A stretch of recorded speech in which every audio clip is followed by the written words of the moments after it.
and welcome to today's acrylic landscape lesson. Today we are working on a very beautiful but detailed winter scene. Don't worry, it's not going to be intimidating. I'm going to take you from start to finish in real time, step by step, and I think we'll have a great time. That said, as per usual, if you'd like help with the drawing process, you can find the Traceable up over on Patreon, along with the ebooks and a bunch of extra bonus lessons. So if you're interested, check it out, linked in the description. And with that, let's jump into it and have some fun. So we'll start in the sky here with an abundance of cerulean blue, about 1/5 that Mars black, and yet again 1/5 that in our titanium white. We'll continue to make it more and more gray. That way it doesn't compete too heavily with everything else we're going to be painting. And we'll just get a nice blue like that, which we'll apply via horizontal strokes for the most part to our sky. Now I'm not going to continue to drag it down and get a very granular look. We'll head back to our palette with the damp brush and we'll continue applying it like that. Now, as you can see, we're avoiding a very streaky aesthetic for the most part because I'm running my brush very softly over the previous applications, and I may connect pigment by working with an X-shaped pattern just to get it with the last application, but then I'll go over everything again very softly with horizontal strokes. So if you want a nice smooth sky, it's a very easy way of going about it. That said, as we get farther down, I do want it to be more gray and adopt that of more of a cloudy look.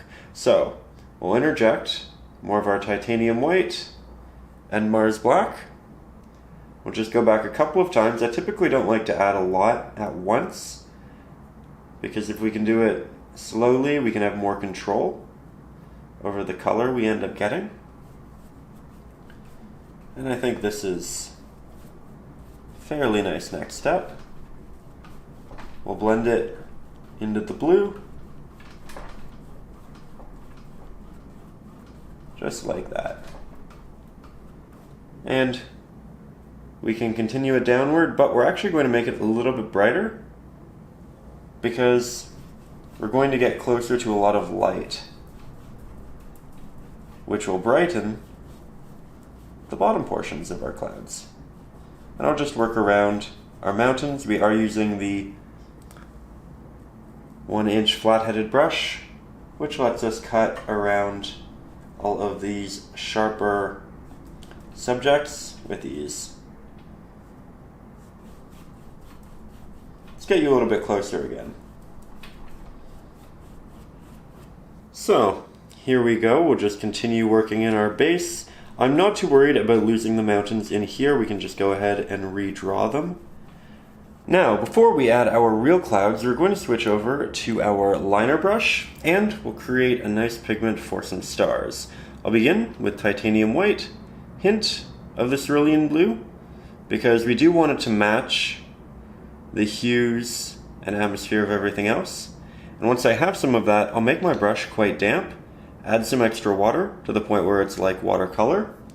We'll put our palette down, we'll peel back the bristles, and we'll start creating all of these little subtle star markings.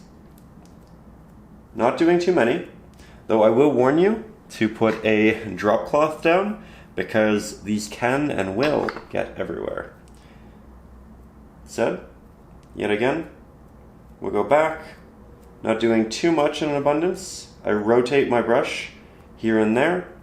You can also do this with things like a toothbrush, but I much prefer using an actual brush because it just offers me a little bit more control. If you get really close to the canvas, you can render lines. If you get farther away, you get more of a splash effect. And I'm just continuously going back, grabbing water, grabbing pigment.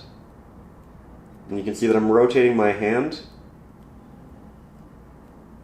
to again instigate a little bit more control. Now we don't need to do too many of these, but as we continue I may alter my pigment a little bit so it's a bit more blue or a bit more white. Just try to get a little bit of diversity in there. There we go. It's looking nice and full. Now I'm predominantly applying this to the middle. We can go more on the outskirts, but I'm trying to create a bit of a vignette to draw the eye in and make that the brightest point. So if I work on the outskirts, I probably won't use as much titanium white, and I'll just make it a bit more subtle.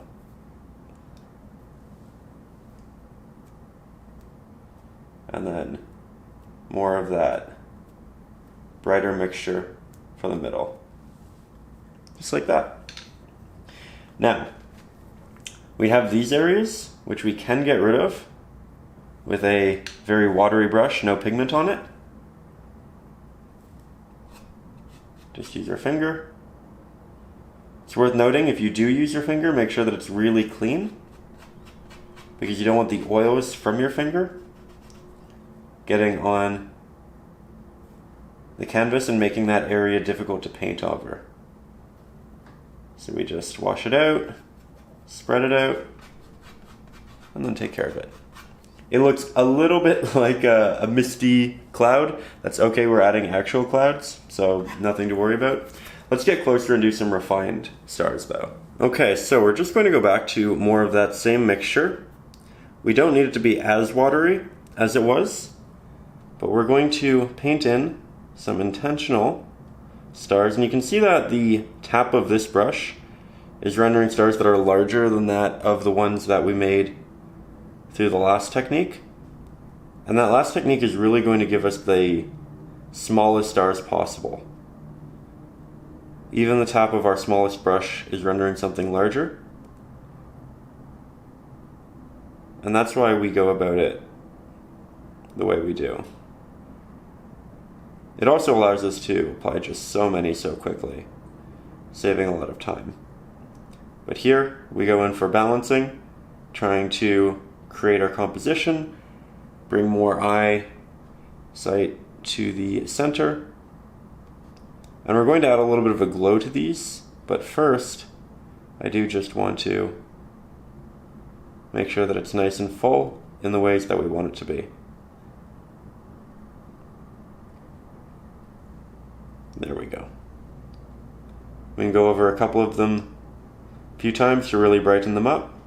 The first application will be semi-transparent, so you see that darker pigment showing through, so it won't be as bright here as it is on your palette, and that's why we need to add multiple applications, because now we have a base layer that's a bit brighter, so we can get something a bit more akin to what we intended. Now, once everything is fully dry, we're going to go in with that same brush, watery mixture. We're going to apply it over the largest and most prominent stars that we want. We'll take off the excess paint, and then in a circular motion, we'll just work out that pigment until it dissipates. And this is just going to give it a very soft glow. And I like to do this from a bit farther away, so the camera's a bit farther away. That way we can see what it'll really look like when you're standing in a room. Because it's really easy to get caught up on the details when you're up close and overdo it, or underdo it. But if you stand a little bit farther away, you can also hold your brush like that to get some extra distance. You can make sure that it's balanced appropriately, and you'll end up liking what you make to a much greater degree. Now, I'm not going to do this to too many of them, but just enough. I think it adds a lot of extra life to these stars. Definitely recommend playing with it. And then we can also just continue to balance with tapped on additional little ones. That said, yet again, we're going to let this dry, and we'll work in some clouds. Now, once that's dry, we'll start working on our clouds, and we'll do so with the 1-inch flat-headed brush. I'm going to mix up a bit of a lighter gray than what we had previously, and as you can see, I cleaned up the majority of my palette, but I left a little bit of it just so I could compare my colors. Now, this is essentially going to just be a brighter version of the grayish cloud color that we had at the bottom there. So we'll mix up a good amount of it, as we do need to cover a fair portion of our canvas. I don't want it to be too blue, so we'll just work in the white and the black back and forth until we have what we want, and I think this actually looks pretty great, especially considering it'll be a little bit darker on the canvas, as we'll see the darker pigment showing through. So make my brush nice and damp, grab a little bit of this pigment, and we'll start by just at the bottom working this left and right, and then I'll softly work upwards, occasionally applying slightly more pressure so I can get some streaks. That was something we were avoiding initially, but I think they can work really well when rendering clouds. And as long as you are still soft with your applications, a lot of it will look nice and blended. There we go. So, I'm going to grab a bit more water. We'll head up over here, and I'm going to blend it so it's soft this way. So I'm just relieving pressure as I work over there. I'll make it jet out less as we get towards the left for the most part. And then we can have it skip a little spot, come out more. We'll just make it nice and unique. I don't think I'm going to do as grand a clouds as what is in the reference photo, because I want it to be a bit more relaxed. I want to be able to bring the eye towards the city down below to a greater degree, but we will still have a good amount of this. Again, letting it soften towards the middle. I'll go back and redo more over here, build it up towards the edges. Then we're going to switch brushes to our filbert. Now this one is fantastic for clouds because it has a round edge and we can get some really soft blends. We'll make sure that it's nice and damp. Now with this, we'll start forming actual clouds. And I'm going to work my brush in a bit of a rounded motion, blend this back into our previously applied mixtures. If you keep your brush strokes rounded for the most part, it'll give the clouds a lot of volume. Just like that. We'll grab more. And we can leave some edges soft while making others a bit more dense through this technique. We can still see a little bit of the stars showing through. You can even do little clouds that just kind of come out of nowhere and then connect to others. And blend it all back.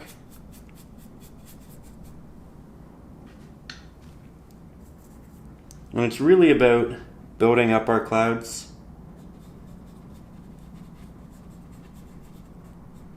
and the process of all of it.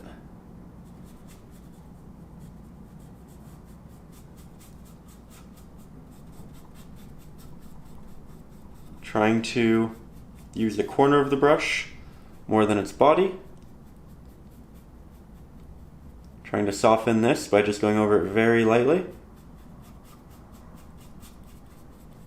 We're just making it look like we have a lot of clouds layered on top of each other, right? These over here could definitely be made to look a bit more individual and stand out. Right now it just looks like a bit of a blanket.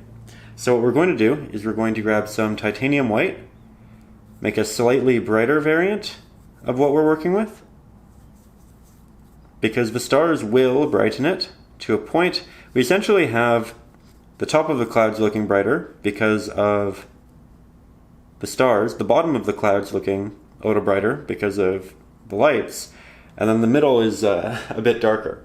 So it's about finding that balance. But here, we can start putting a cloud in front of all of the other darker, grayer clouds.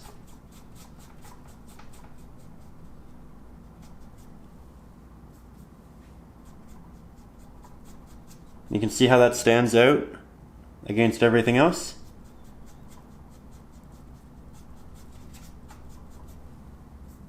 We're going to do this a number of times, and we'll build other areas of it out. Lots of those rounded strokes. It's really around the outskirts for the most part. I think we can actually build this up and it'll look quite nice. Trying to not use too much paint in any one area.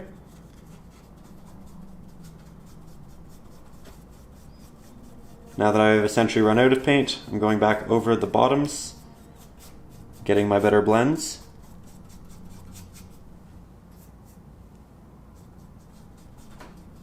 Here you can see this is layered in front of that, which is layered in front of the others. So we are really building up some depth.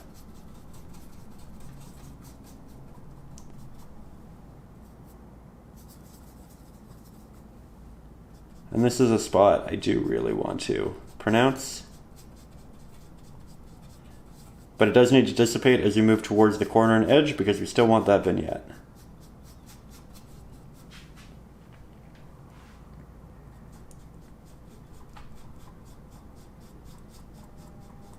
There we go. We do a little bit more in here.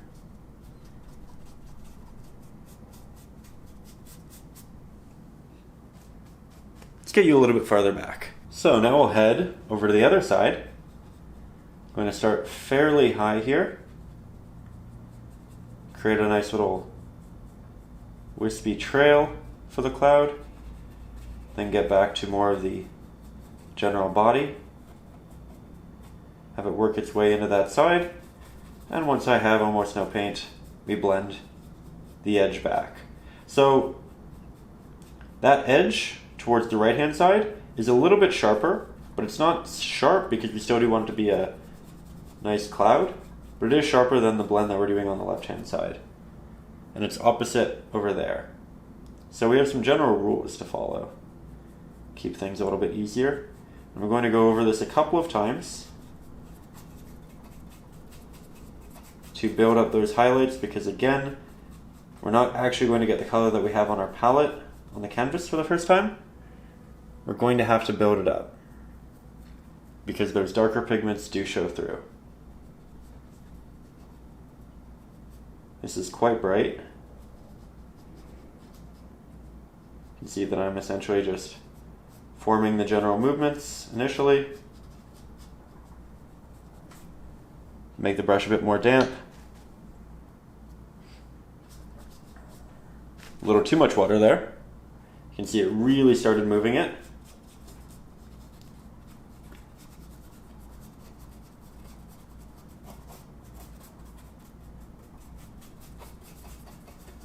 And now we'll do the real blend back. A lot of circular strokes.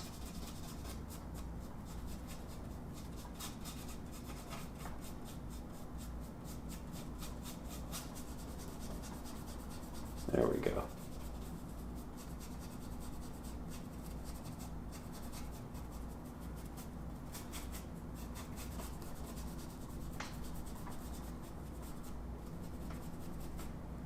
So jumping back in, going to just create some extra form.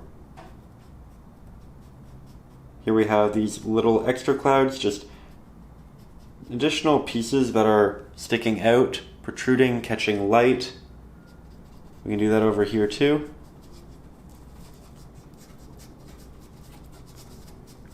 Just continue to build all of it out. It's a little less blue. That's easy to fix. There we go.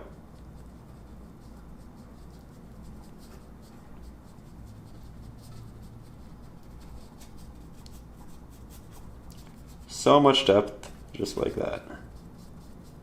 And you don't have to do too many of these. It's really up to you.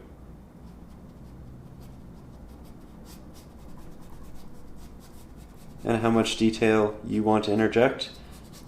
Some people like it to be a bit more relaxed. Some like that complexity. I feel like I like in the middle. But it's also worth noting, again, if you want help with getting the clouds exactly like they are in the reference photo up over on Patreon, I do have a traceable with all of it sketched out so that you can use tracing paper or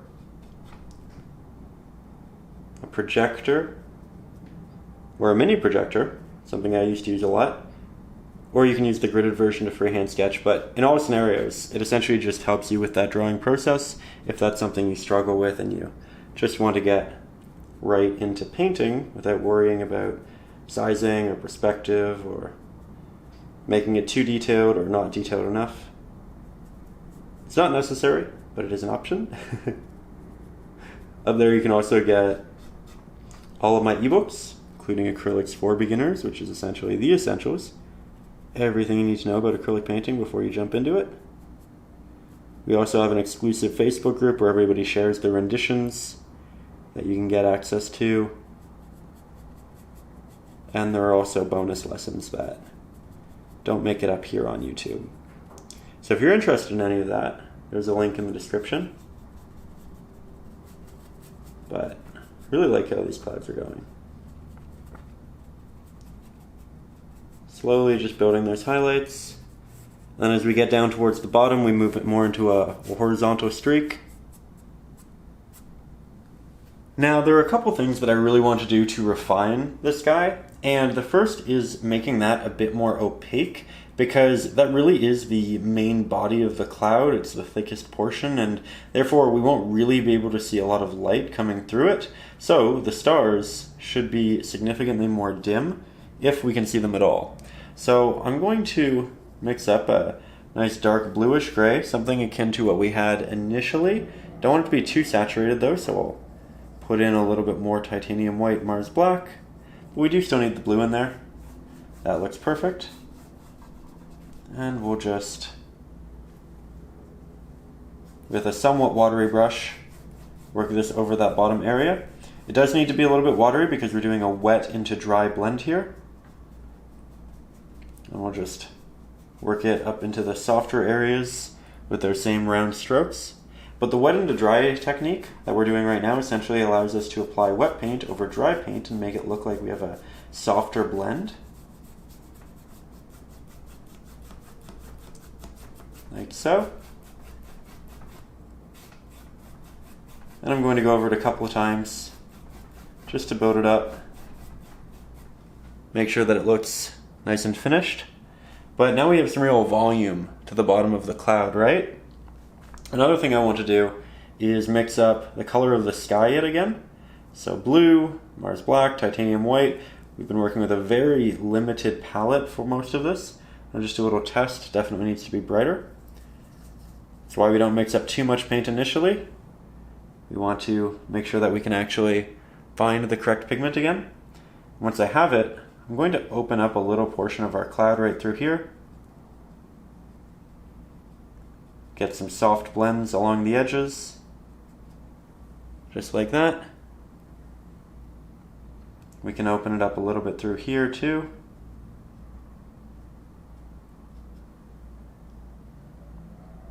Over in this side. Create some little breaks. Like so. So these are just options if you feel like you've overdone your clouds. And if you want to just kind of continue refining them. It isn't necessary, but I think we will all have little portions that we want to fix up. Now here I'm just going back in with the cloud pigment, making that a bit of a softer transition. I'll do that here too, and I'll do that over here. Then, we'll put that brush down, switch back to the liner, make a nice little pigment for our stars. A little bit of blue, a little bit of Mars black. And we can tap those in those openings as well. Because if we're repainting the sky, we are also repainting stars. But we have to do it like this rather than the spray effect, because we do need this control. And I'm going to put it in over some of the more thin areas of the clouds which are farthest away.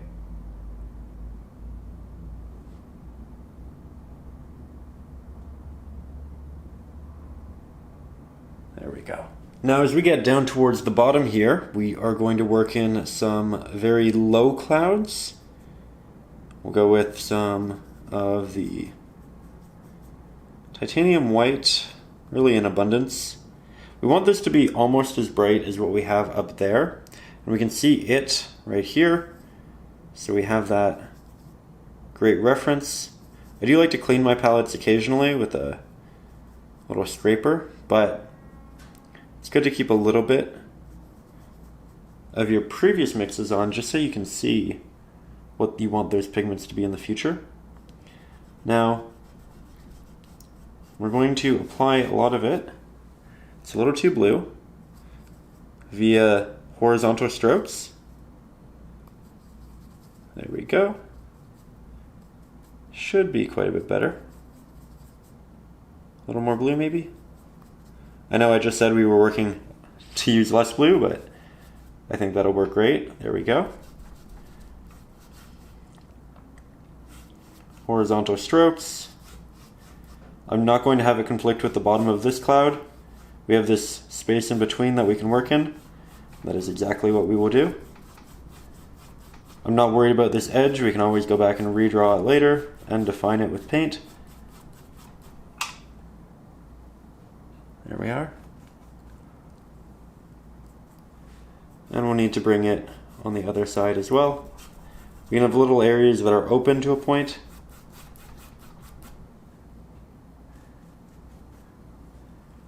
And from there, we can sketch in our distant mountains. Before this, I'm actually going to switch brushes yet again to my smaller flat-headed brush, because it has nice sharp corners, unlike the filbert, which makes it uniquely great for rendering mountains. Now I like to work on the edges first, as that's when I have the most pigment and I can render the sharpest markings intentionally. The longer we apply paint, the drier our brush gets, the less paint we have, the harder it gets to do these things. So I begin by working on the outsides, rotating the brush to get the right angle. You don't want your mountains to be the exact same shape or form. And then once I start to run out of paint, I'll go back up to that top edge, I'll start blending down. And I do want a bit of a soft blend, so you can just relieve pressure continuously, as I'm doing here. But if you find that you're still getting a sharper mark and you don't want that, you can switch back to the filbert brush for the blending portion, as it has that rounded corner. So I'm just working that along the edges. We're going to go back in.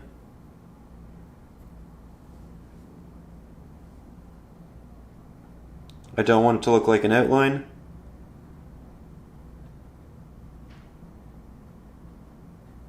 And now it looks like it's getting lost within the clouds, as well as maybe some mist. Fog. We're just working that down.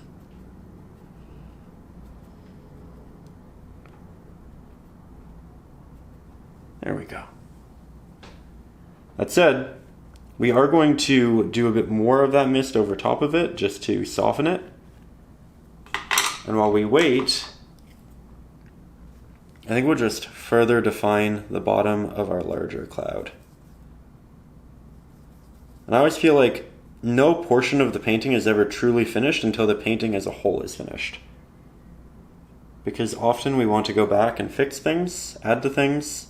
We work on a space and we say, oh, you know what, this other space would look better with a similar palette or a different palette.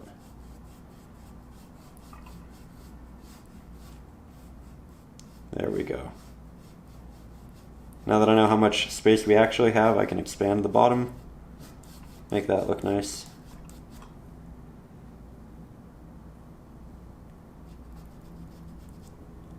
That said, I do want to soften it a little bit, so I'm just going to take the pigment off my brush, make sure it's nice and damp. Use those rounded corners. I love this brush for this. And just smooth it all out. Circular shapes. Making it look like a less intimidating cloud. Just one with a very full body. Now, we will head back to the palette with our filbert brush and mix up a nice, subtle, slightly brighter gray than what we were just working with. I'll apply that to the bottom here. Could use a hint more blue, hint more titanium white. And we'll softly just blend this up the mountain. Maybe wrap it around. And go around the back. We're just trying to soften it. We want that brighter pigment towards the bottom. That way it looks like it's just getting lost there in the distance. Doesn't need a lot of detail. It's very far away, we can't see that much detail. But we can also expand on it and the clouds a little bit later. Again, don't want to do too much there until we know what we're doing through here. And now we're switching to the flat-headed brush to cover a lot of surface area. So I'll start with a grand amount of our Mars Black. We do want it to still fit the atmosphere, so we need to interject the blue so that it still feels nice and cool. We'll also add in a little bit of titanium white because we don't want it to be incredibly stark. It's still far away. We want an opportunity to make an even darker pigment closer up to create additional depth. So this right here should be a great base layer. Now, when I'm applying this, yet again, same rule stands in that I like to do my edges first. This is a fantastic brush for doing so because we can render a really sharp marking, but it can also carry so much paint. And that allows us to not get distracted, not have to move back to our palette here and there. We can kind of continue with the primary idea. We also need to make sure that our mountains don't end up looking the same. So they're going to have different divots. And here, towards the top, we're going to have a area that goes up and down, essentially, little bit by little bit, before moving back into that more angled marking on the left. So it feels like we work our way up and then down in. They're leading lines, they draw the eye towards the center of the piece. And with that, we can start filling them in. Now I do have drawings throughout here that I am going to cover up. I am okay with that. Those drawings are great for ensuring that the mountains are the right size initially, also getting very familiar with the subject before we paint it. I am going to redraw in the important pieces once it's fully painted, but I know that that second drawing will be better than the first because I have that practice. I always get asked the question, why do I draw it if I'm just going to cover it up? And often it is to familiarize myself, but also double check scale. Also, if I'm using a transfer method with the traceable, then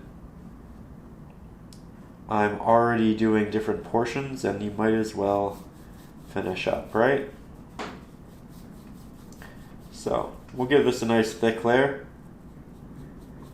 and we'll get you a little bit closer. I'm not sure if you can hear it in the background, but we have a train going by. Always love the sound of trains. I think it's because when I was growing up, my dad had a real affinity for them. And it's just one of those things that kind of brings me back. Maybe we should do a painting with a train track one of these days. That'd be nice. Trying to not drag the paint too far. That way I don't thin it to any grand extent. And I'm only going to bring it down to about here. And we'll just fill in those toothy portions of the canvas. If you can still see some canvas showing through, or if you have a lot of tooth, just do go ahead and do a second layer once it dries. We do want a nice strong base. But once it's dried, we can go in and start working on some fun details. Now I've gone ahead and resketched in all of our snow, or at least the larger bodies of it. I'm going to be going in with the 1-inch flat-headed brush. We'll mix up a color that's quite similar to what we have right here in the highlights of our clouds. My palette isn't clean, so I should be able to match it fairly easily. We'll do a little test on the side, and that actually looks very pretty. So, once we know that we have the correct color, we're going to mix a lot more of that pigment. We just needed to do that test first, but we're going to use this for a very large portion of the canvas because it will extend out past the mountains. So we're just mixing up a very healthy portion. You can see that I'm not grabbing too much of any one pigment. I continuously go back, do little tests, do another test here. Perfect. And then I'm going to take the majority of this paint off this brush because I want to work with something a bit more sharp. Going to the smaller flat-headed brush, give us an opportunity to work with an even greater amount of detail. Start on the side of my mountain. And we're not going to do any of the larger fill-in portions right now. We're essentially just doing edges and all of the little pieces that stray off. Just like this. Lots of little taps through this area.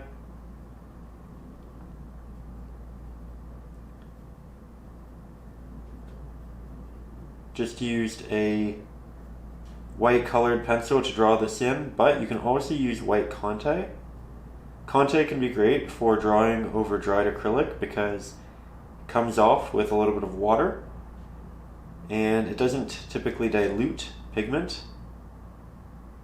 So that's also an option.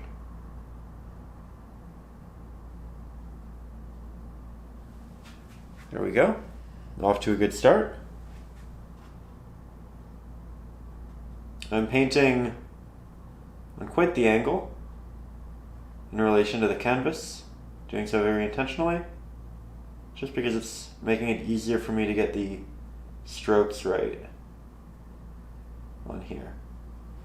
Now we can fill this in with the remainder of the pigment on our brush. Just make sure that a lot of these are nice and thick. Grab a bit more. Changing the angle. Using my pinky finger to rest on the canvas to eliminate shake from my hand, so I can get a bit of a sharper application.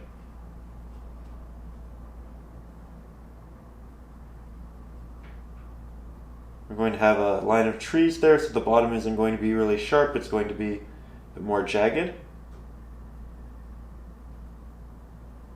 Then I'll just continue these with what little pigment I still have left on my brush. back to making it damp and grabbing more pigment. I'm really not trying to stretch pigment any farther than it should naturally go. Here we have more trees. So we just have that little opening in there. And creating these little openings is a really nice touch for just making it feel a bit more natural and unique. Because the snow isn't going to be hyper consistent, we're going to have some rocks that change the general aesthetic. And we're also going to have trees disrupting it to a point. More right through here.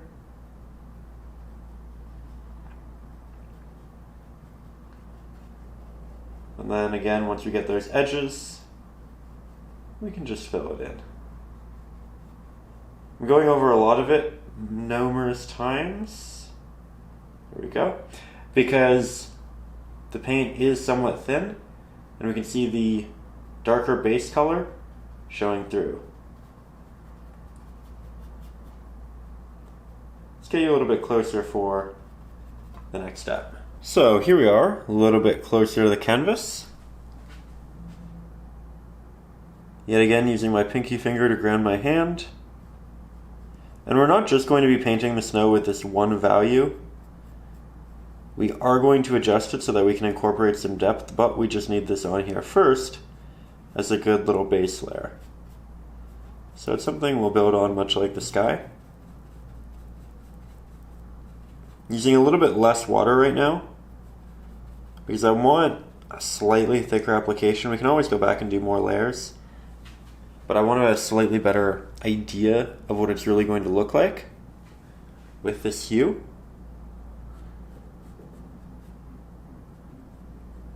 So that means that we're not going to get as easily a sharp application, but we are going to get a more opaque first draft of our color.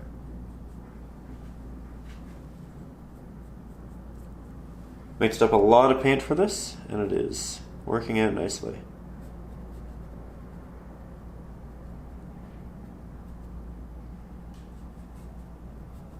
Following the angles down the mountain.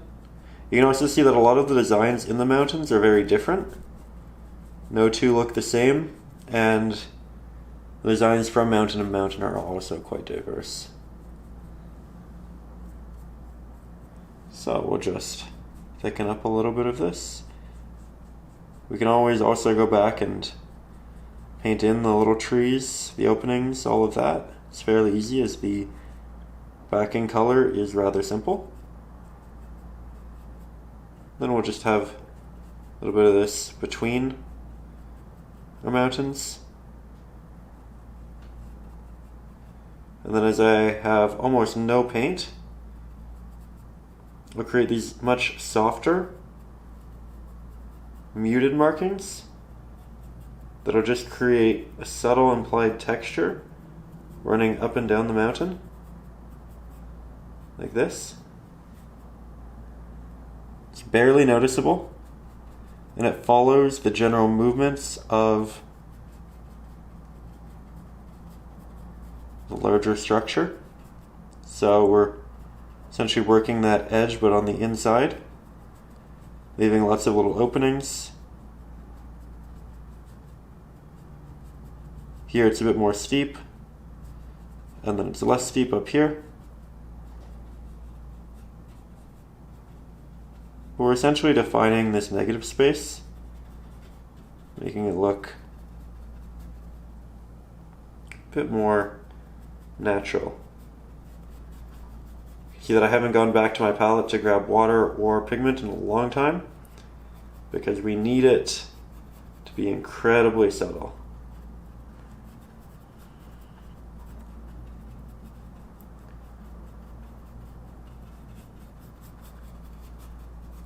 There we go.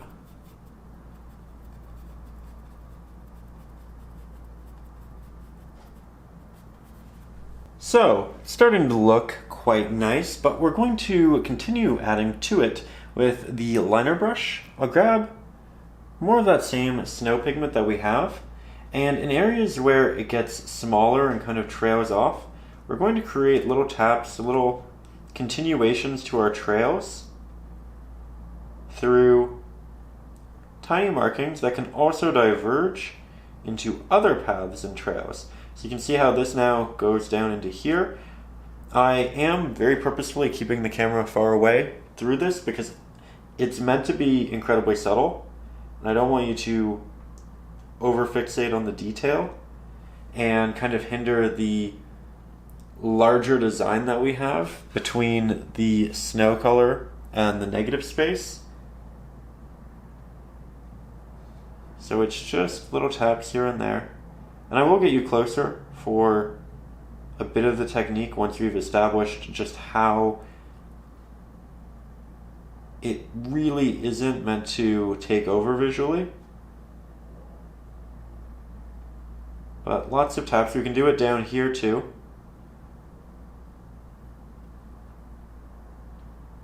This brush is great because it really does just allow us to get a lot of intentional markings in there.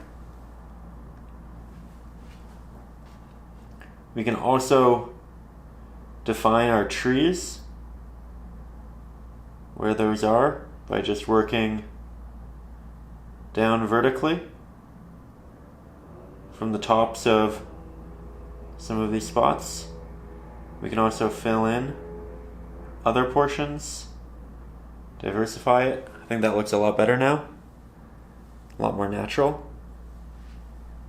It's typically when we make things look a little less clean when they start to look really good, which I know is a little counterintuitive, but we need a lot of these areas to look unique. Just having small little snow patches is a great way of going about that. Okay, let's get you a bit closer now that you can see how it's just little additions. Here we are. So, yet again, we'll grab some of our blue. Just work that from here down. You can see now we have essentially two platforms, which is kind of nice. And that snow can work its way down from them. Lots of taps and drags as far as technique goes. But we are still leaving a lot of negative space. That's important. You can also go with a slightly darker mixture if you want to really diversify, have it stand out.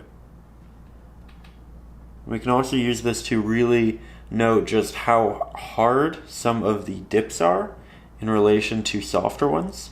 So this is almost going straight down.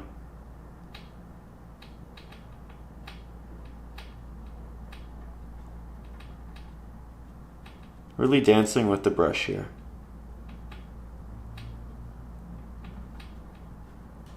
Again, another really hard fall for the snow and our line work. But we do want it to diverge, create little pathways. And then here we have a lot of trees, so we don't actually want those markings, but maybe a little bit of separation to break apart a couple of trees here and there. Same goes for this area.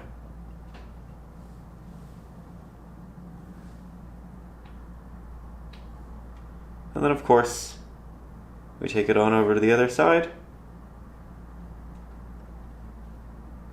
This mountain slightly farther away, not by much, but a little bit. So I'm going to be wary of not adding too much detail.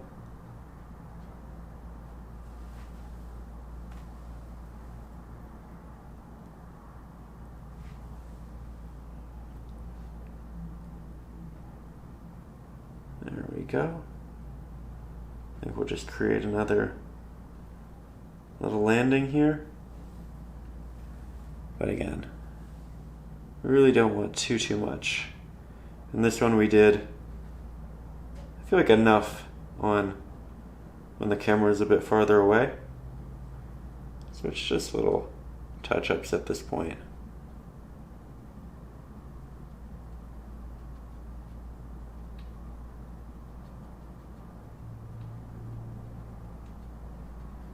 There we go. Like that a lot.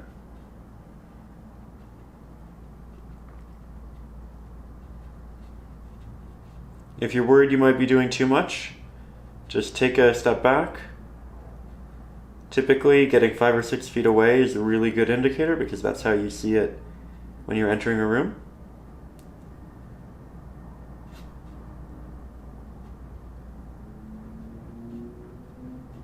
And if you're really not sure, take a little break, and then you can come back to it with fresh eyes. That can be really important too.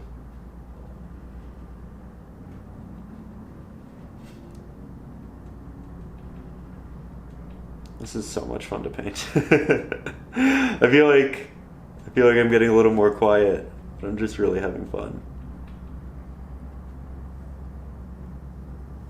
Love painting mountains. Now we're going to move down in the canvas and we'll go back to the larger flat-headed brush for the beginning of our snow. And this is actually going to be quite easy. We're going to continue the snow that we had in some of our bottom mountains out into the rest of the canvas, just following that line that is essentially a horizon. And we'll just build that out. Now, we can't have our snow looking flat, so we are going to build on top of it. And as you can see, we have these lines that essentially equate to mounds of snow, higher elevated areas, and we're going to typically make those a little bit brighter. So this is the top of one. For instance, what we'll do is I'll paint around the tops of these houses. While I don't mind redrawing a lot of it, I think keeping those will make our job a lot easier. So we'll just paint around those. I'll build it up a little bit. You can see that there's still about 1/2 centimeter in between, and then I'll go on top of it and I'll just fill in the rest of this area. Like so. Then we'll make our brush a little bit damp, grab our current pigment, add some extra titanium white, not too much, not too much. A little bit of extra blue, again, not too much. And we'll apply the top of our mound of snow. Then we'll just blend it down into our previous application through soft blend. Nice and easy. That said, it's a little dramatic, so I'm going to darken it a little bit. There we go. And you can even work over some of the edging to make it look softer, so it looks like the snow is blowing and it doesn't have just a hard edge. You have a lot of option in this area.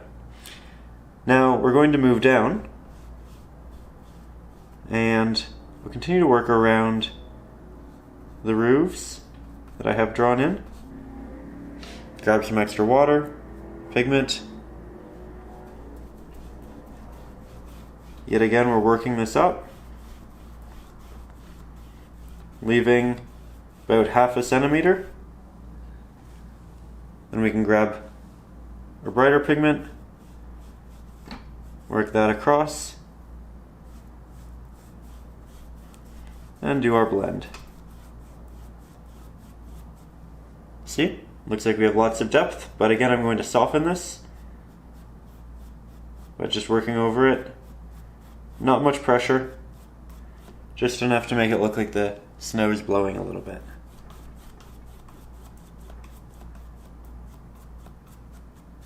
Now we can continue with our process, and we can even start with the brighter pigment if we want to. It's really about how you like to work with this structure here. I'm going to cover up a lot of the houses through here, just because I don't think we'll have too much trouble reinstigating them. I kept these just so I had a an idea of where everything was meant to go.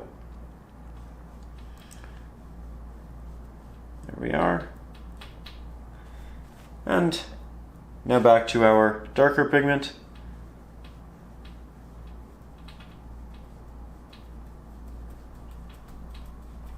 Typically, I don't work my brush back and forth like this because it does often lead to a very chalky look, but because we have so much paint and a large brush, we're kind of able to avoid that. We'll go here, covering up where the entirety of the town will be.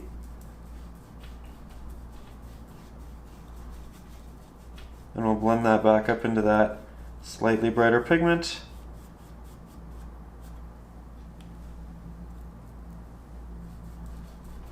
There we go. And again, the more times we draw things, the better we get at really understanding them. We really familiarize ourselves. And so the second time I work in that city, I'm confident it'll be even better.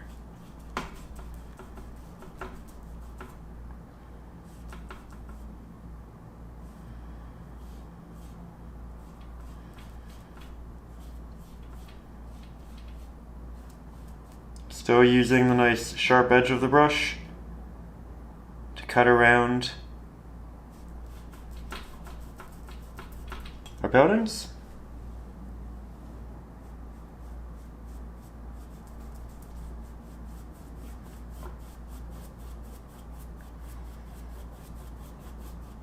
Just creating some extra depth.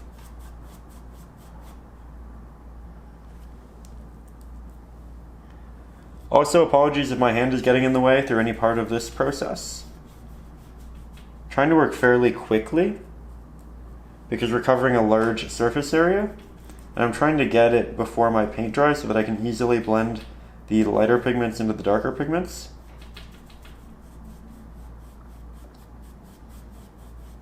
And then here I'm just doing some softening as we do.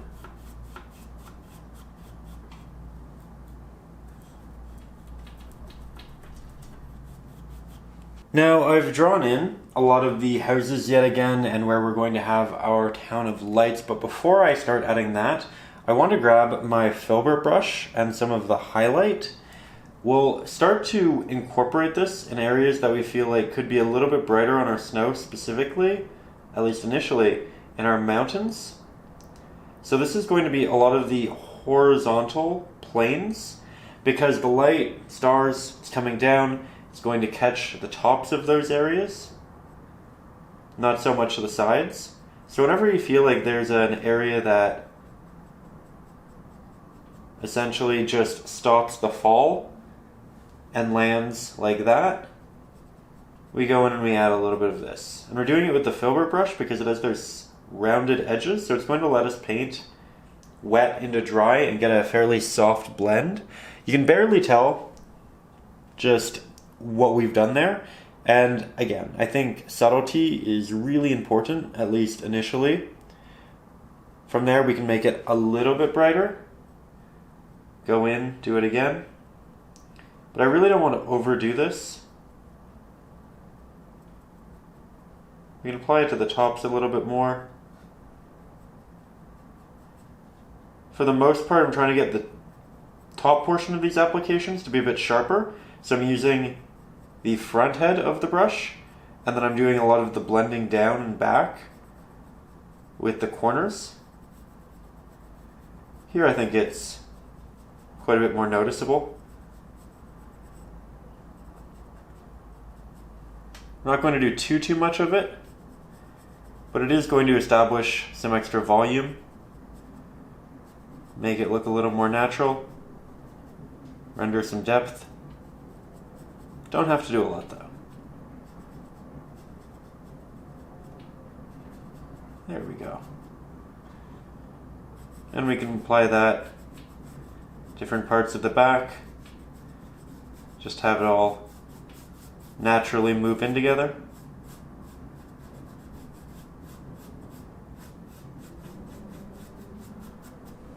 Just like so. But we don't want to just keep that pigment back there. we should move it to the tops of some of our larger mounds out here. So right under this line of houses, cabins, just like that, wet and to dry, because the brush has that fantastic rounded edge.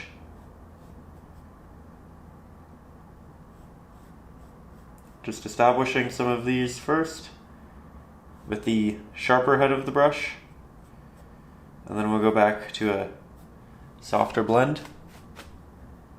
Take off the excess, and as you can see, nice and easy.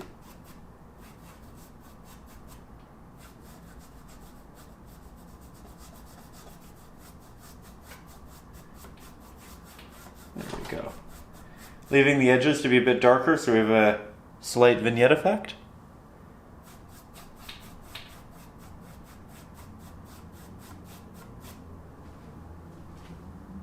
Really coming along. Okay, this is exciting. Next, we are going to let it dry, and then we'll head in with some light. But to do that, we need to clean all of our brushes as well as our water dish, because we don't want the blue diluting our soon-to-be oranges. Now to get to some detail, and we're going to start here with the smaller flat-headed brush. We'll grab some burnt umber for the first time, mix that up. A little bit of titanium white, a little bit of Mars black. We need to desaturate it.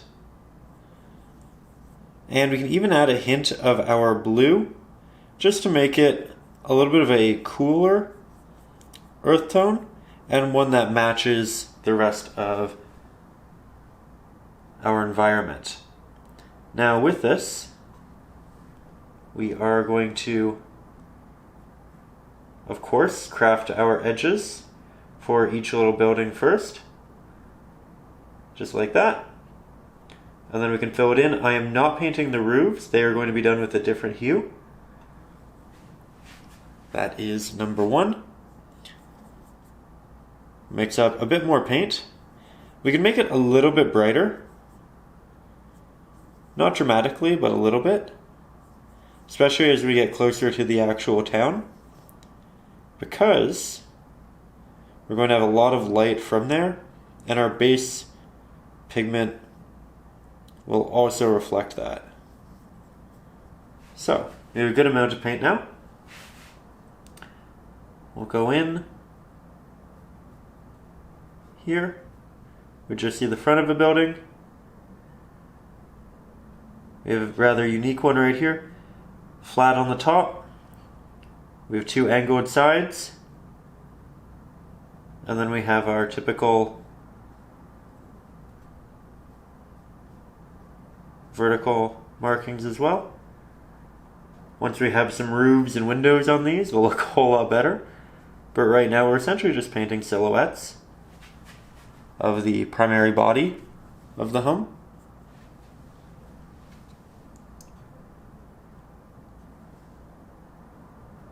Can't wait to really bring some life into this. I can see it in my head, and I'm very excited. I feel like it's one of those stages where you know what it's going to be, but you have to do a couple extra steps to get there.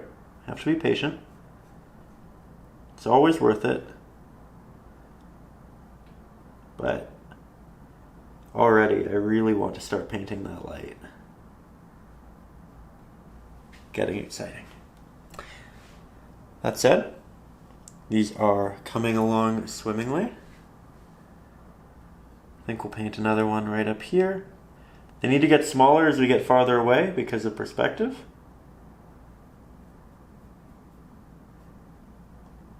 There we go.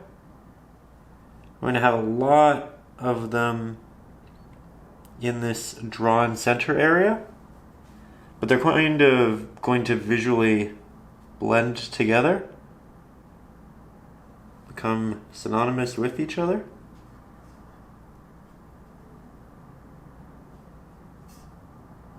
Again, doing my edging first.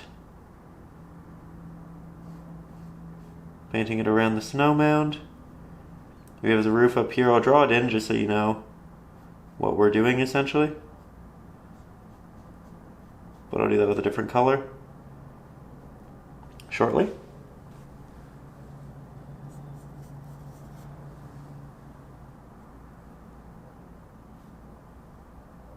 We have a lot of open canvas here, so we'll have to make sure our layers are nice and thick because we won't have the benefit of the prior pigment showing through. I think one of the big discerning factors between a painting which looks professional or someone who's kind of new to it is typically the layering. Just seeing that the pigment is thick. I think when a lot of us start, we're hesitant to use a lot of paint because, you know, we just went out, we purchased all of it. It's kind of this big commitment, right? And you want it to last as long as you can. And I think we've all been there. But as soon as you start using more paint, as soon as you start doing the layers a couple of times, really making sure it's nice and thick, you end up with such a great painting. You realize it's worth it very quickly. So we're just going to go back over and redo some of these layers.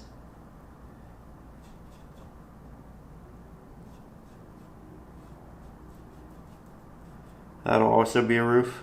Again, I'll just draw it on for you. There we go. There's another one right here. Another one here. This one kind of goes out a little bit. And we'll have them throughout the back too, but we're not really going to be able to see them well just because they're so far away. But we can paint in the implications of a couple. Those are together, so they kind of create a larger implication.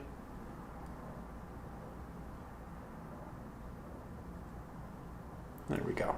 Now we're going to switch back to the larger flat-headed brush, and we have two new colors on our palette here. We have our cadmium red and our cadmium yellow. We're going to render an orange, but we need to make sure that it's a very red dominant orange initially because we're going to layer it on top of our blue. And if it's a yellow dominant orange, it'll typically look a little green. We don't want that.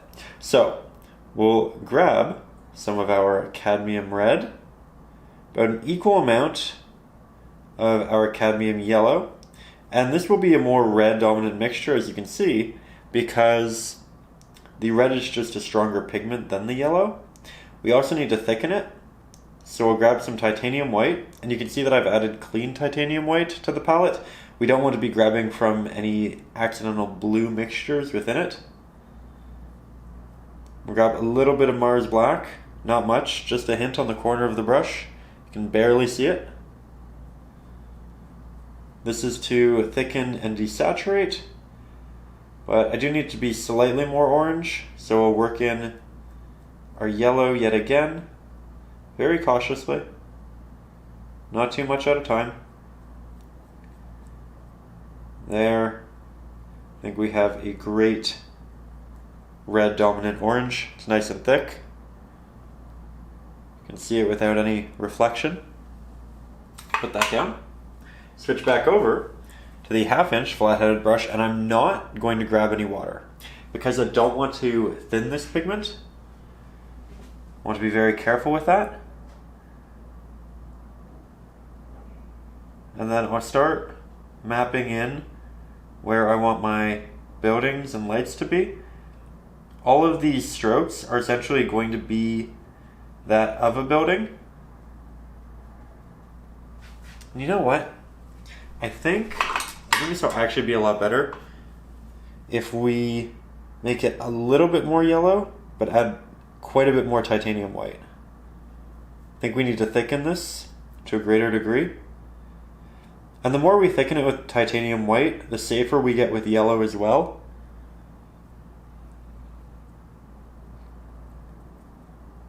Because it is thicker, and we don't see the blue showing through to such a degree. So, back to that same smaller flat-headed brush. I'm going to put this in a slightly different area. Much better. And now we can layer on top of our previous markings. There we go. Now we're definitely going to have to do multiple layers of this.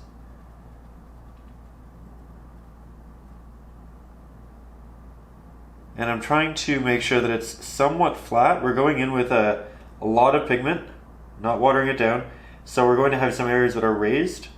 Because we're working with acrylics, it will naturally settle. Typically acrylics dry about 1/3 of the size that they were applied with. That sentence did not make any sense. When we have texture, I apologize. I'm getting into visualizing it. But when we have texture, as the acrylic paint dries, it compresses essentially. So it compresses to about 1/3 of the size that it initially was. So when we try to build texture, we need to recognize that it's not going to look the same. But it's also something we want to avoid if we can when we know we need to.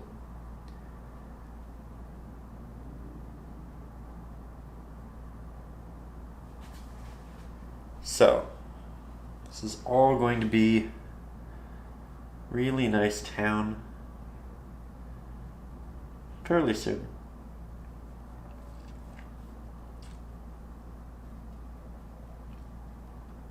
Going to leave in little patches of snow where buildings are missing.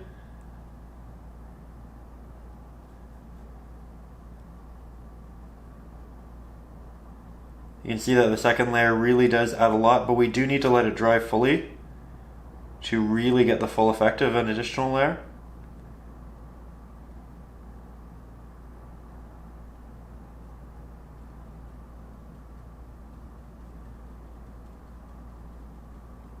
Have it stretch all the way out here. When we add in some roofs and some brighter portions of the lights, we'll get some great structure and it'll make a lot more sense. Right now it looks quite abstract. I get that. One of those things where we just have to recognize we're painting a base and trust the process. Because eventually we do get there. And we get something we're really happy with, something we can be really proud of. It's definitely worth seeing it through. We'll also add a couple of these up in the mountains. Just a little bit here and there. Then we'll add lights to our cabins.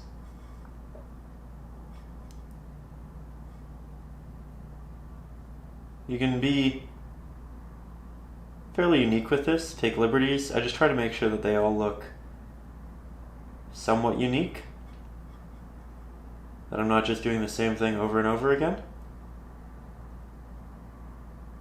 So there's a very elongated window. There's a little circular window. Here, we'll do more of a classic set of windows. Let's do another round one right here just because we can't see much of it.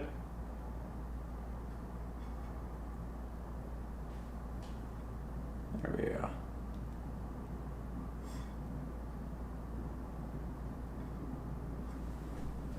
So I'm going to let that dry, then go in to a second application, and then we'll continue together to really build on it. Okay, so it's fully dry.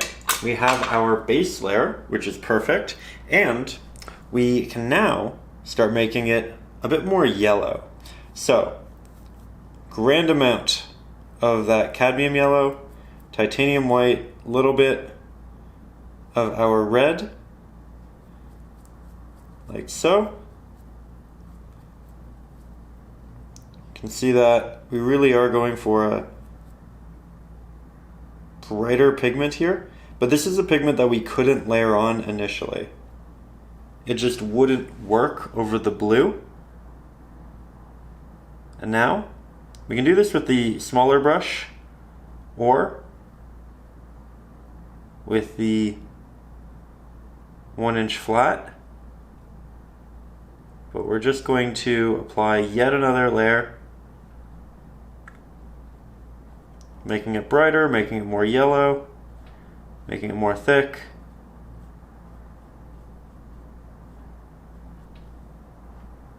Give us something great to build detail on top of. So we've applied quite a few layers, fully let it dry. That is important because our next layer is going to be even brighter and we don't want it blending with what we already have. Now I'm going to mix our next pigment with the larger flat-headed brush. Grab a lot of that titanium white. I'm actually going to mix it a little bit to the right. Still have some of our yellow in here. We can add the smallest amount of red, but we want a nice thick desaturated yellow, and titanium white with the cadmium yellow should do the trick. Then I'm going to grab the liner brush because we want incredibly small markings and intentional markings. Now for this, we're going to go in and start painting all of the little lights for our buildings. Now, it will still look very abstract. That's okay. It will require multiple layers, but we'll build it up over time. Also recognize that every time we put down one of these, we have the opportunity to put a roof above it, which is going to break up some of the orange, yellow that we have in this space. I'm also looking to create patterns because the buildings themselves will have pattern to them. Not a grand amount, but certainly enough. And as we get farther into the distance, we can combine a lot of those little taps into larger areas just because they'll be visually condensed. We won't be able to see that grand amount of detail. We don't want to do too much of it, but here and there it can work really well. I'm also going to apply this in the heart of a lot of our spaced out pieces and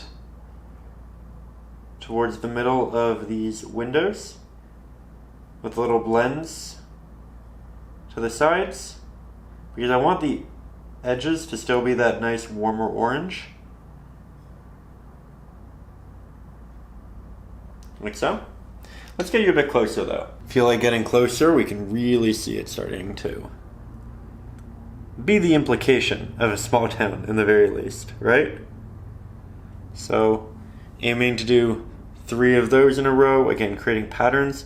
Typically we're looking to create very organic looks, so randomized, but here we can actually benefit from some level of structure. But I don't do too much. I'm not running it all the way across. There are breaks in between, and again there are different kinds. Sometimes we'll be with a bit more of an elongated stroke, where other times it'll be a bit of a tap.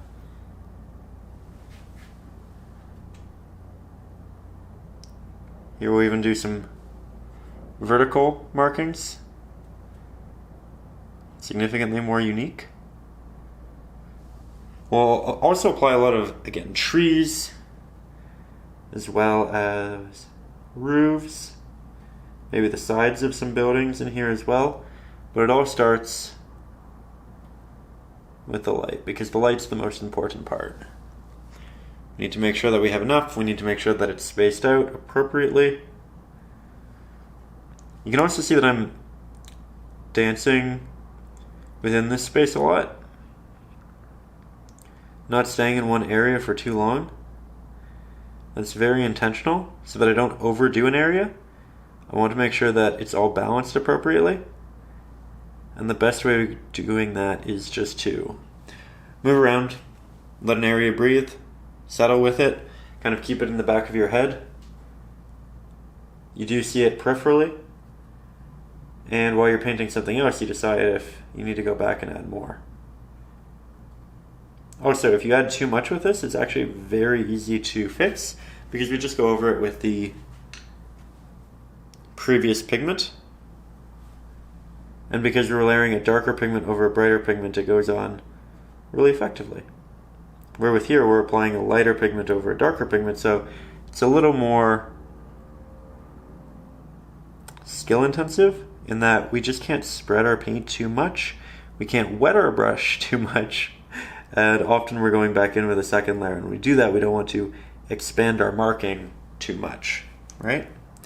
So typically easier to apply a darker pigment on top, but here we really get the best effect if we layer the lighter pigments on. Takes a little bit more time, more practice. You can see that I'm going over previous spots quite a lot, trying to give them their time to dry, and then I work my way back.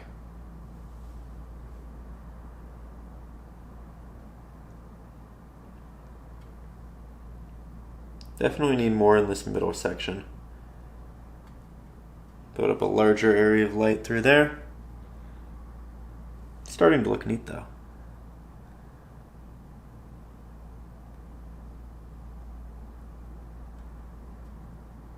Love painting cities, even when they're in the distance, and a lot of them is visually implied.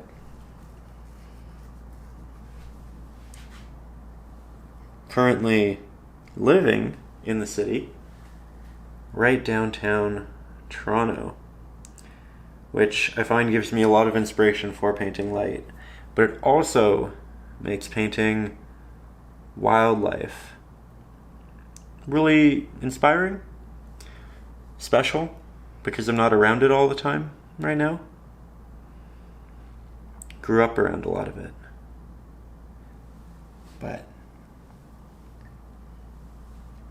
we move around and we find different inspirations, and some become nostalgic, while others become consistent,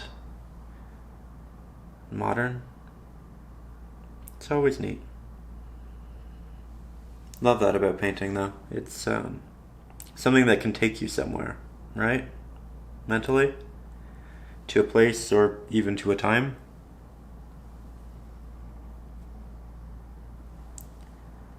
I think that's something that's so special about making art. You really get to live in these ideas. Daydream a little.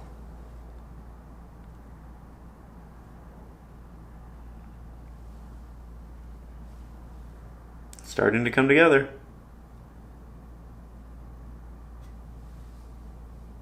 Trying still to not overdo it. I'm continuously looking in my viewfinder of the camera, but something you can do is set up a mirror about 3-4 feet away, and if you just look back in it, it'll look much farther away, so it'll be like you are walking into a room and you're seeing it from a distance. That way you don't actually have to physically continuously walk back. Easy little trick. Another thing you can do is just pull out your phone, look at it through that. Though, I personally just like to keep my reference photo on my phone so that I don't get distracted. One of those things to be careful with, right?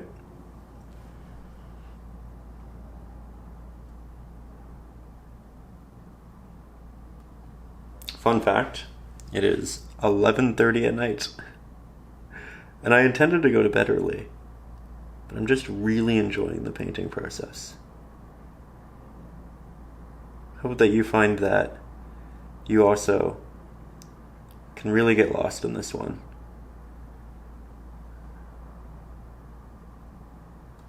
Just feel the warmth from the windows. Visually and mentally explore. That said, I think we need to make a slightly brighter variant.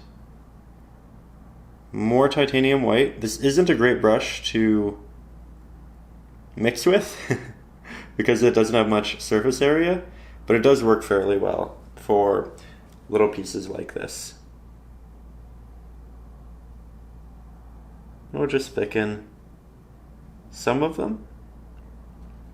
Going to jump around a lot, not doing all of it. I want some lights to appear brighter than others. That's how it is naturally. Just give us a bit of additional diversity.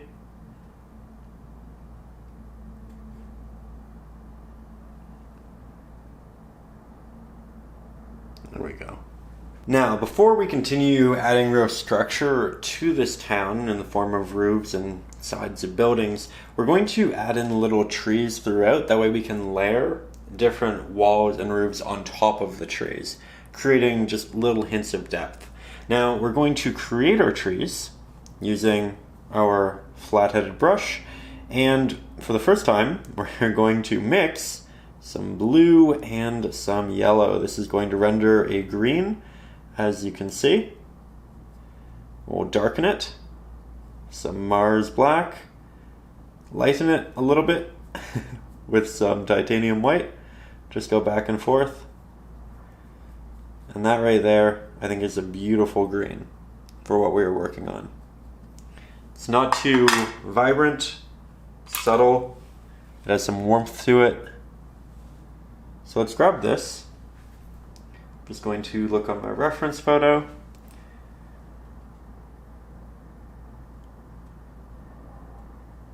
And we'll work this throughout. I'm going to do a lot of Christmas tree style trees.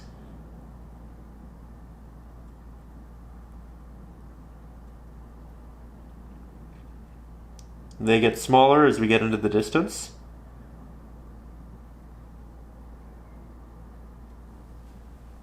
We're going to do a real abundance of these.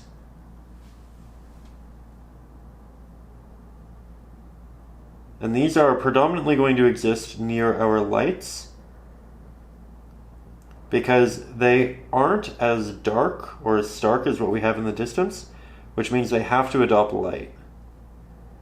Otherwise, they don't make sense within the context of the piece. So they are reserved for areas that can receive light. Here, we're quite far away, so they're incredibly tiny little vertical markings.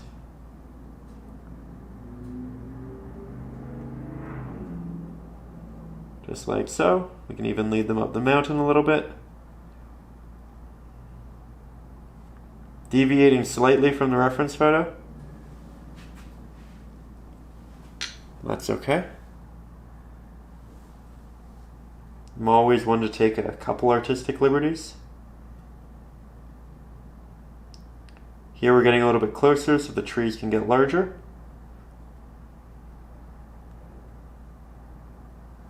Getting lost behind that mound of snow.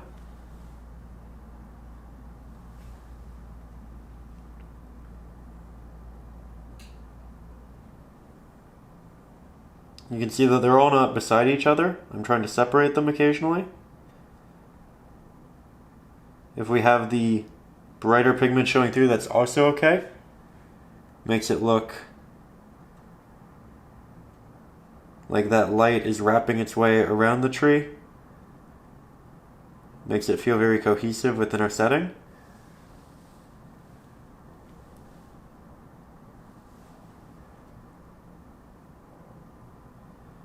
These ones are a bit closer, so yet again larger. A lot of trees in this area.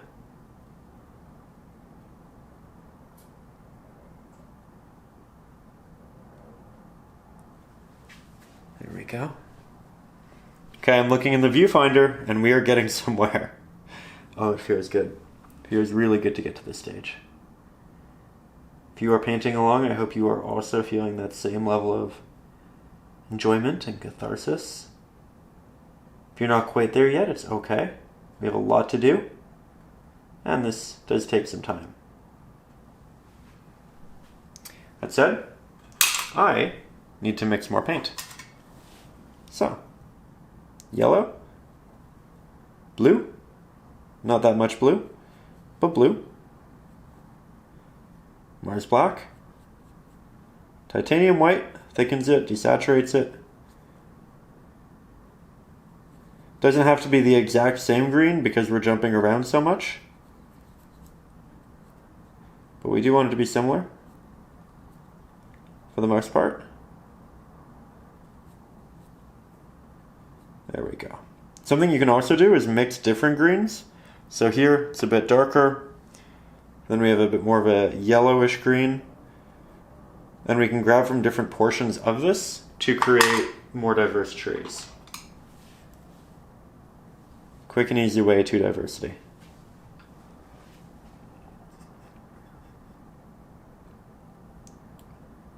We'll have trees out here too.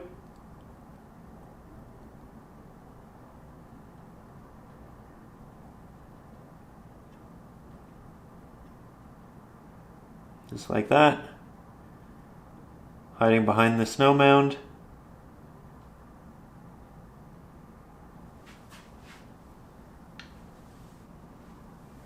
We can just do so many of these.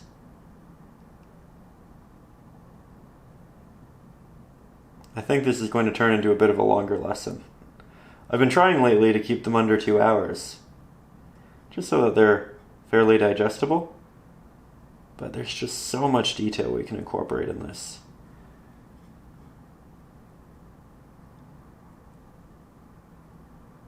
And I'm having a lot of fun putting it in there. I think you will too.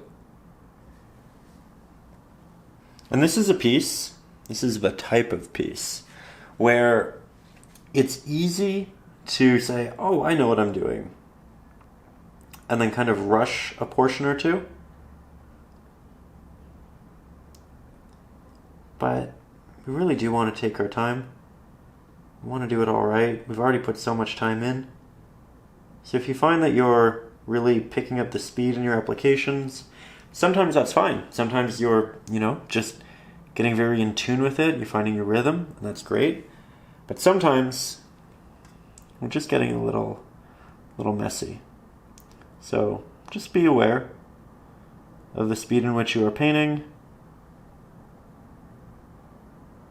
so that we can avoid scenarios like that.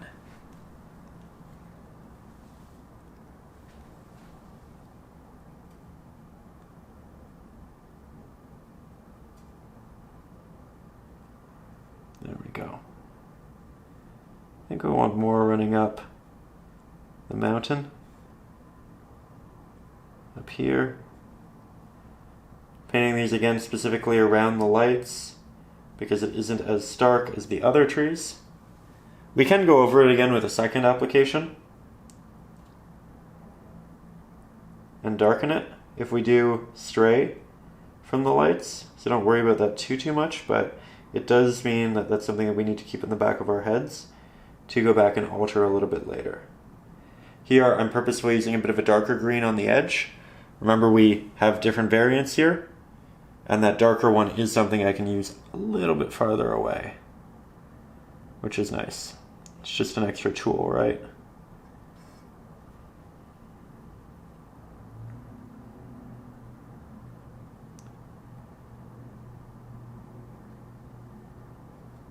Lots of little trees. I know that I'm getting quicker, which is something I said I shouldn't do, but these are just little taps. They aren't fully established subjects.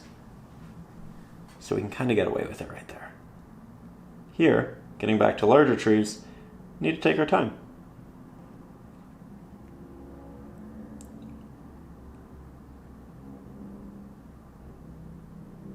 Trying to create different clusters, space them out appropriately, overlap them in different areas.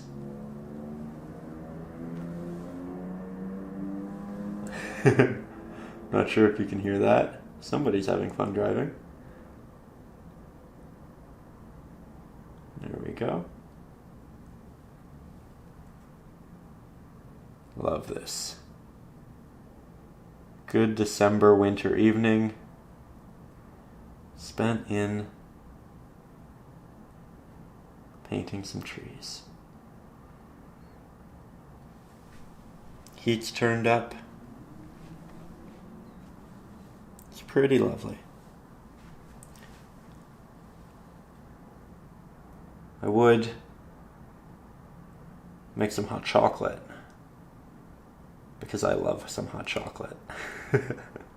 But it is likely unwise this late at night.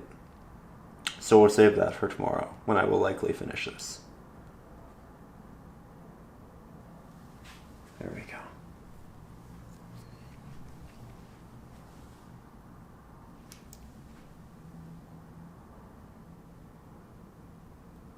I will include a bunch of these trees in the traceables, so you have a good idea of where to put them. I'll likely make it a little bit less sparse.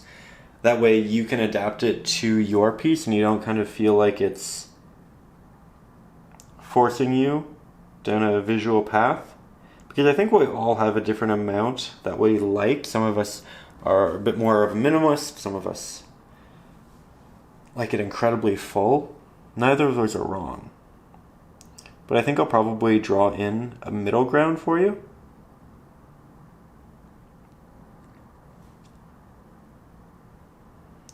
And again, you can find the traceable along with the reference photo, all of the materials, pictures of them, all of the ebooks, the exclusive Facebook group, all of that good stuff up over on Patreon, and there's a link to it in the video description. Also, really want to say a big thank you to everybody who does support the channel up over on Patreon. This channel is predominantly community funded, and it is because of wonderful people like yourself that I get to take the time to make these really long painting lessons. Without you, this just wouldn't be something that could happen. So big thank you to everybody who does contribute up there. Hope you enjoy the traceables and all the extra bonus perks. This would be quite the one to draw. But it'll be fun. I think I'll probably put on a little bit of Christmas music and again, maybe have some hot chocolate, have something warm. Very much one to appreciate the holidays and the festive nature of it all.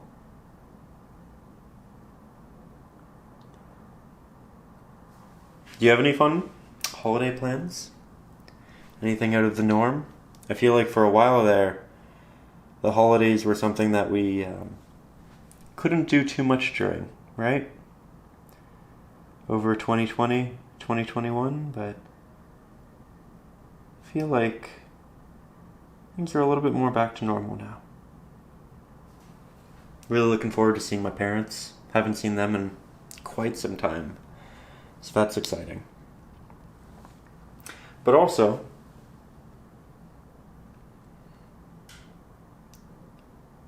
not a bad time to stay at home. Watch some specials, do some painting, maybe a little journaling, a little writing. Maybe baking. Don't have to go out.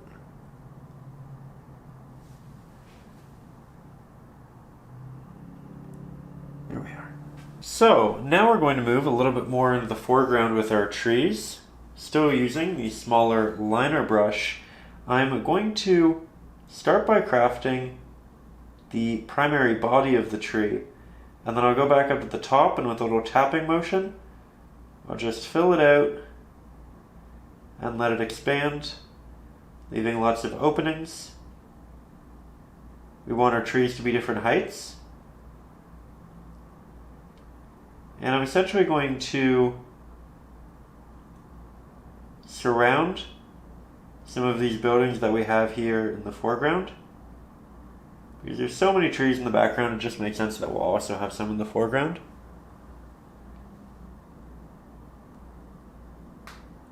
Just like that. But again, this is some real detail work. Just wanted to show you scale from a bit farther away, but let's get you closer again. So here we are. We can focus on technique a little bit more. Starting yet again at the top. Working my way down, and then taps left and right hand side. A lot of them are angled and directional. Like this on the right hand side, this on the left, but I do opt for some variance as well, and it gets more dense as we get down towards the bottom of the tree. Also trying to frequently put in trees of various sizing. Some are also going to be a bit more sparse than others, and we can leave in space between.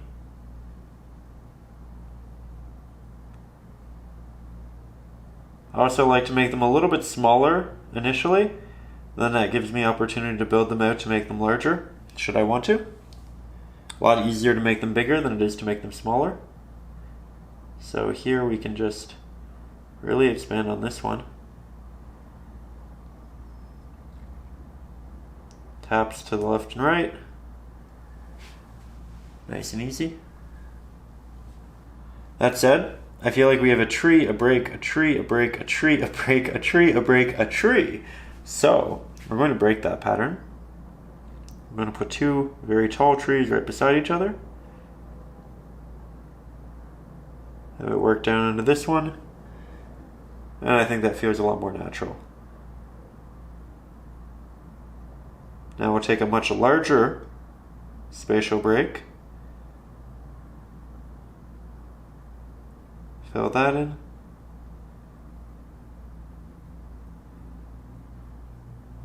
There we go. Looking quite nice. Continuously going back, grabbing a little bit of water for the brush.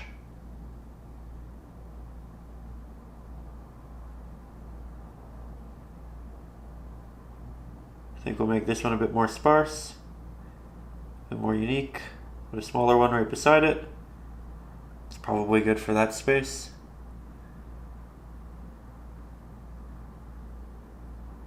Tall, singular tree here for now.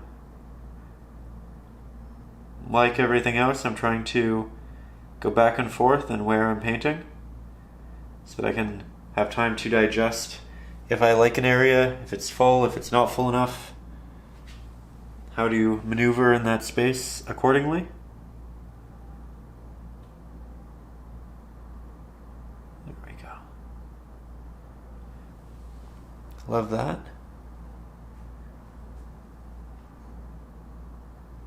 This is starting to turn out quite lovely.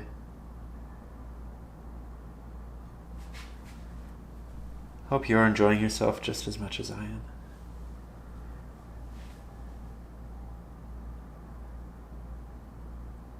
Painting really can be a special hobby. Have it overlapping part of the building.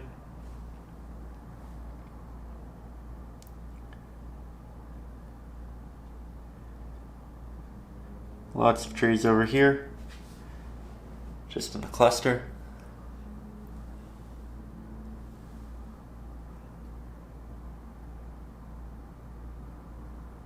There we go.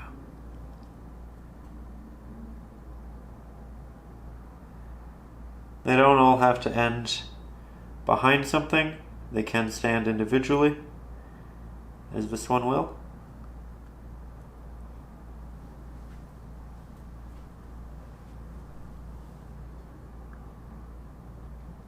Really like how this area feels a bit more dense. It's almost acting as a vignette in the bottom right hand side.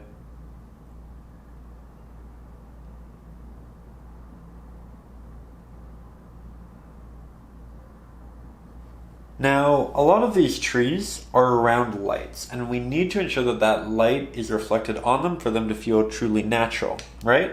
So what we're going to do is we're going to grab some of our yellow, red, We do need this to be a bit more of an orange, a red-based orange, titanium white, maybe the smallest hint of Mars black, but it isn't truly needed here. And then we'll just paint on some warmth to our trees that are right next to the buildings that are emitting light. And we can do it tapped as if we did snow on the branches. It'll have a very similar effect. But this is essentially just going to instigate some warmth in the piece. We don't need an overabundance of it either. It's just going to be a nice little touch.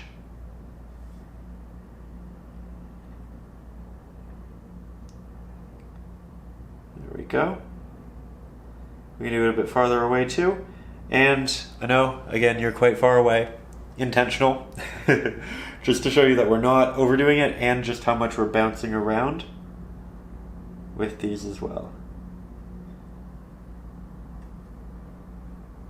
That said, I did mention snow on the trees. We will be doing a little bit of that as well. We're just not quite ready for it.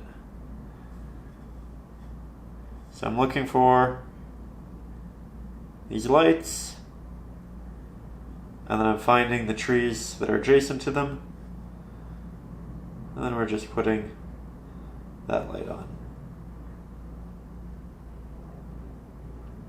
There we go. Nice and easy. You can build this up if you want, but I want to keep mine quite subtle. And you know what? We have all of these noticeable lights. It's quite likely that the back of this building will also have a light. So I'll just paint on some little taps to this tree as well. I think it's definitely implied.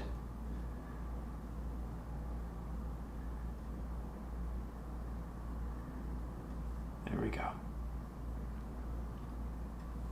Now we are going to approach the next step with clean brushes, clean water, and clean paint on our palette. You can see that none of these are diluted by other pigments. We're going to start working on the roofs. I'm going to be working with the smaller flat-headed brush, and we'll begin with some titanium white. We can see the blue right there that we worked with previously. We want something like that, but a little bit brighter. Going to work on this from a bit of a distance just so that I don't dilute it with either of these. They should be dry, but I don't really want to risk it. So we'll mix up nice desaturated, slightly brighter blue. But if I'm going to accidentally make it one thing a little bit too dark or a little bit too bright, I am going to opt to make it a little bit too dark. I think that might be a little bit bright. So, more Mars black, slowly just working that in. We've spent a lot of time on this, so we want to make sure that our continued efforts are all strong ones. You can see that it's a little bit brighter of a value than what we were previously working with. Not dramatically so. And this is perfect. It's enough to make a difference. Visually, it makes it distinct, but it's not overwhelming.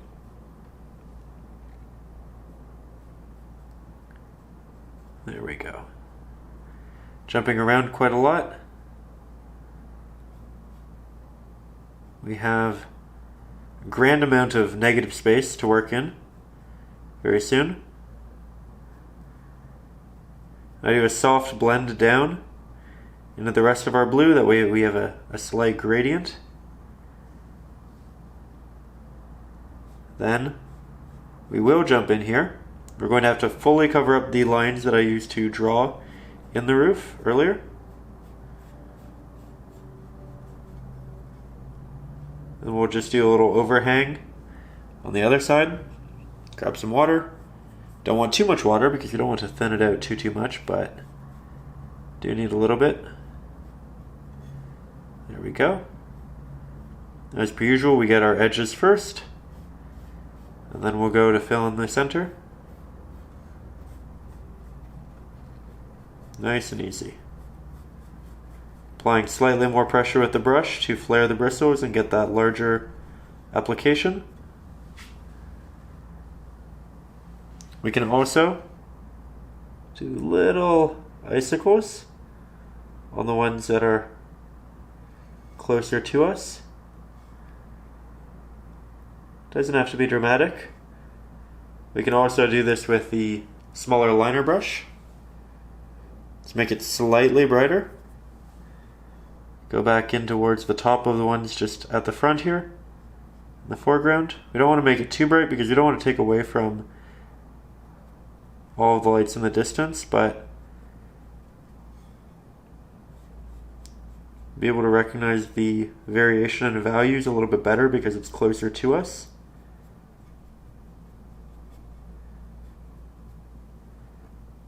There we go.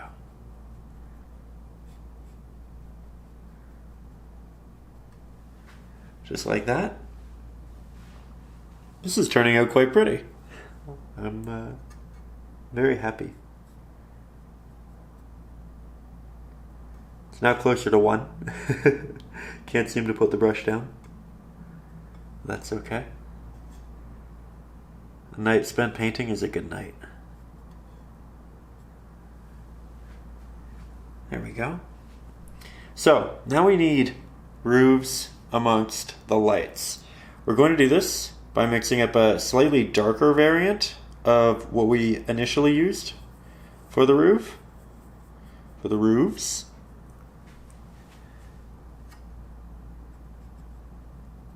And we're going to find a lot of these lights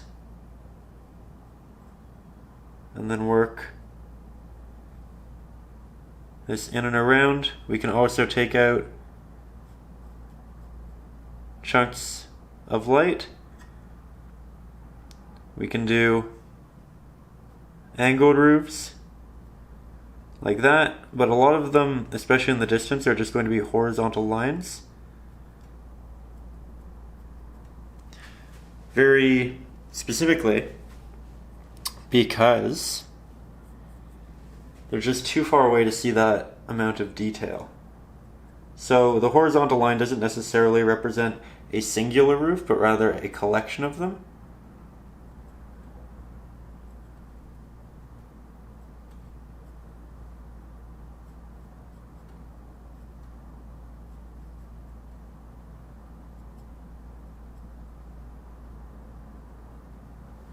There we go. It's another one of those processes where I don't like to do a lot at once, and I like to move around frequently.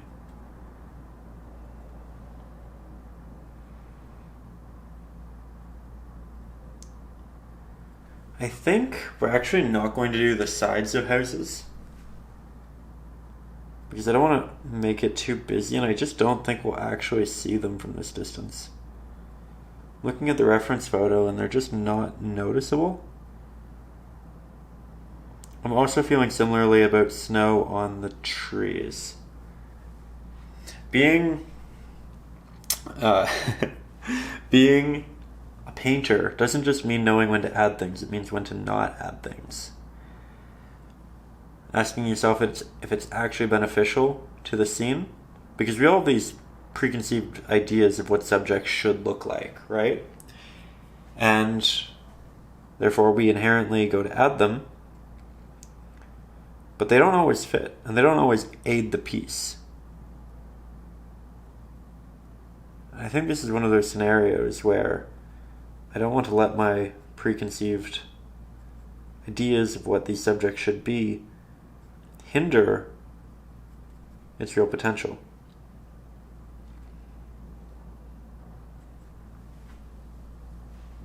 Yeah, it's much better this way.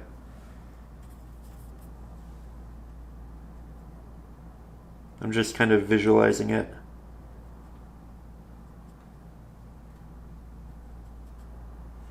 but I do love these roofs. I think it's a needed separation. Now that we've added so much light to the bottom, we can finally go back up to the top and add some extra light to the clouds. We're going to do so wet and to dry with our filbert brush because there's nice round edges.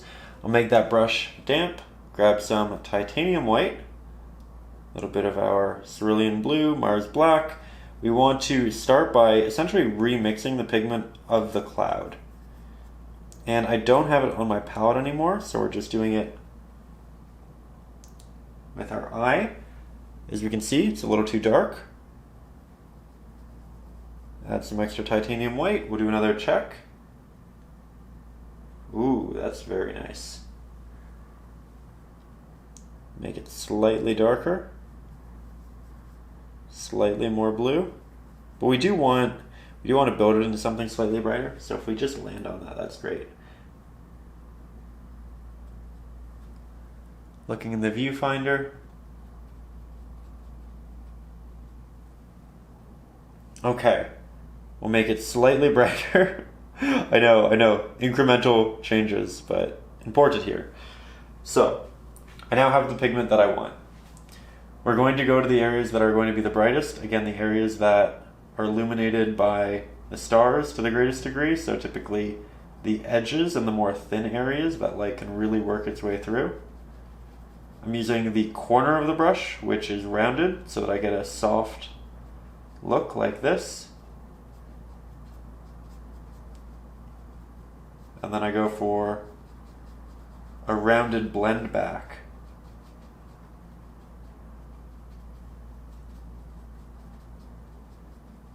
So the edge is a little bit sharper, the one facing the sky, but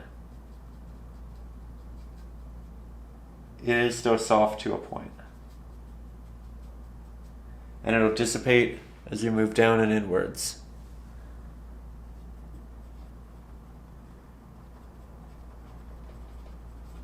Love painting clouds. We don't really do a lot of skyscapes, but I think it's something I'd really like to explore this summer.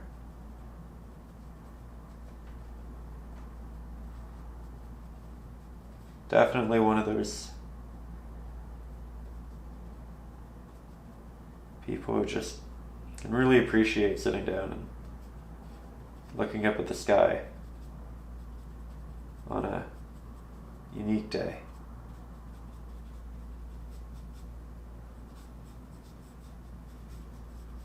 Trying not to put my hand in the way. Apologies if that happens again. At this point, because I'm touching up an area, realistically, I shouldn't be holding my brush like this. I should be holding it like this, and I should be standing farther back. So we're going to do that.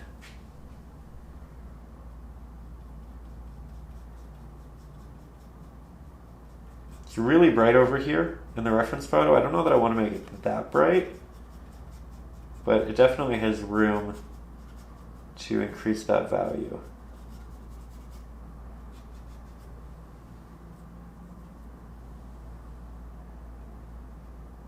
Acrylics also dry slightly darker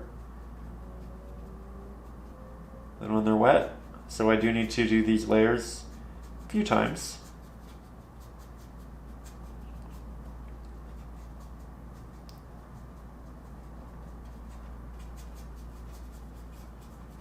Also, I don't know if I mentioned it yet, but if you do want to work with exactly the same brushes that I am using, you can actually pick up the brush set in the description. I customized all of the brushes to work very specifically for the videos on this channel, and all of the videos that we've done since I think the spring have all been done with this brush set or a variation of it in a prototype form. And all of the acrylic lessons moving forward will also be done with this set. So if you've been looking for a new brush set, or you just want to render the exact same markings that I am, you want the brushes that'll give you that opportunity, there's a link to it in the video description, where again you can also find the Patreon, the traceables, the ebooks, the Facebook group, all of that good stuff.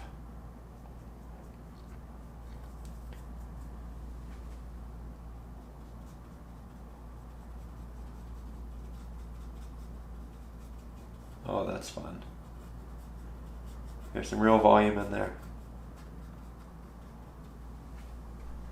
Also, as we find our way towards the end of the lesson, as per usual, I like to give out a little keyword that you can use in the comments to note that you are one of the, on average, 13% who makes it to the end of the videos. It's a little subtle kind of badge of honor. It means that I and everybody else you got here will know that, again, you are also one of those dedicated few.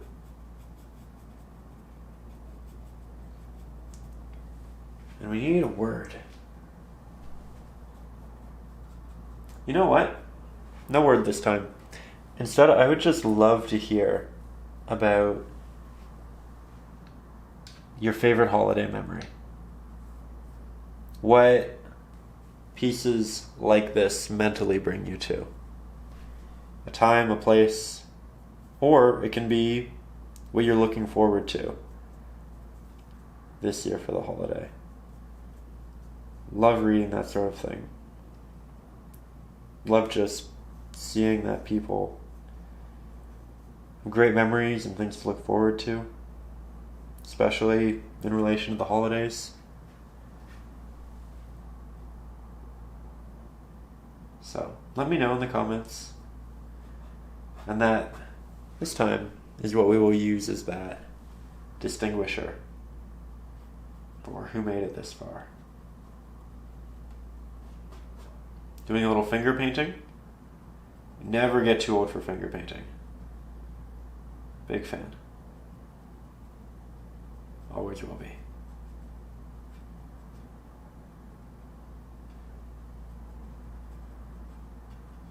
There we go.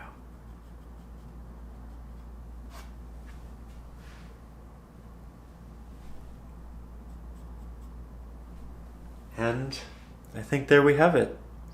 Thank you for being here. Thank you for being a part of the process. Thank you for keeping me company as we worked on this very elaborate painting. It was a real pleasure, and I hope that you find a lot of success with your rendering as well. Again, big thank you to everybody up over on Patreon for making lessons like this happen. Could not happen without you. And again, I can't wait to hear your stories. So I'll see you soon with a brand new painting lesson. If you haven't already, make sure you subscribe.